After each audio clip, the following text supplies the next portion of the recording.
In the year 1872, in the busy heart of London, lived a gentleman who was unlike any other.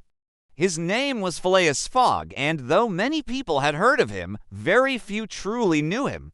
He was a man of habits, of order, and of perfect punctuality. His home was in Savile Row, a quiet street known for tailors and fine houses. The neighbors sometimes wondered about this man who seemed to live without change, without family, and without visible work. Mr. Fogg's life was measured by the tick of the clock. He left his house at the same minute each morning, returned at the same exact time each evening, and never allowed the smallest delay to interrupt his order. His meals, his reading, even his walks were organized with mathematical precision. Some people thought he was cold and proud. Others whispered that he might be rich but strange.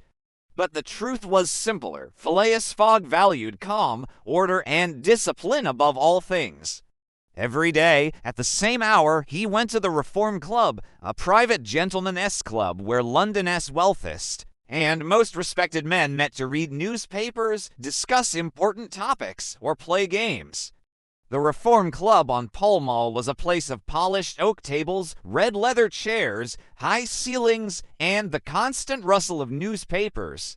The men who gathered there were politicians, bankers, engineers, and men of science. It was a temple of reason and respectability, where arguments were sharp but voices remained calm.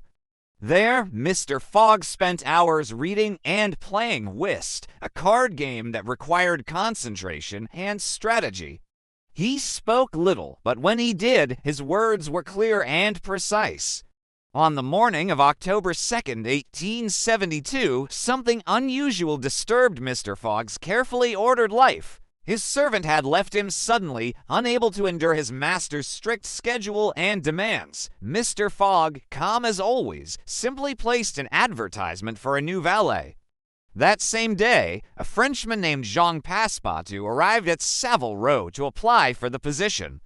Passepartout was about 30 years old, with a friendly face, lively eyes, and the heart of a traveler. He had tried many professions: singer, acrobat, firefighter, and even circus performer, but now he longed for a quiet and steady life. When Mr. Fogg interviewed him, the conversation was short and direct. "Your name?" asked Fogg. "Jean, but everyone calls me Passepartout," replied the Frenchman cheerfully. "You wish to serve as my valet?" "Yes, sir. I am strong, punctual, and loyal.